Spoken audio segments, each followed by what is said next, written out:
राजधानीत नकली नोटाच्या कारखान्यावर इंदोर पोलिसांनी छापा टाकून पर्दाफाश केलाय। हा छापखाना नागपूर कामठी रोडवर जरीपटका पोलीस ठाण्याअंतर्गत चॉक्स कॉलनी अंतर्गत प्लॉट नंबर 80 येथे सुरू होता। या कारवाईनंतर परिसरात खळबळ उडाली, तर पुन्हा एकदा नागपूर पोलिसांच्या कार्यप्रणालीवर प्रश्नचिन्ह उपस्थित केले जात आहे।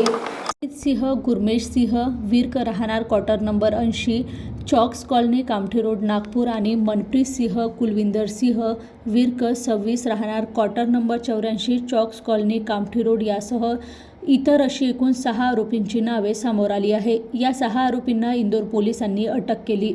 प्राप्त माहितीनुसार आरोपी मलकित सिंह विर्क आणि मनप्रीत सिंह विर्क हा नागपुरातून नकली नोटा छापून मुंबई, पुणे, नागपूर यासह राजस्थानच्या जोधपूर, मध्य प्रदेशच्या इंदोर, जबलपूर, सिहोर येथे चलनात आणत होता।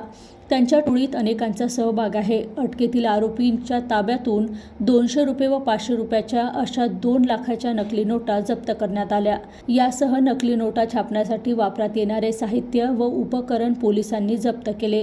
नागपुरातील मनप्रीत व मलकित यांनी 2 लाखाच्या नकली नोटा छापून दिल्या। एवढेच नव्हे तर ते दोघंही ऑर्डरनुसार नकली नोटा छापून विविध भागात पाठवायचे। आरोपींनी आतापर्यंत किती नोटा छापल्या याचा पोलीस तपास करीत आहे।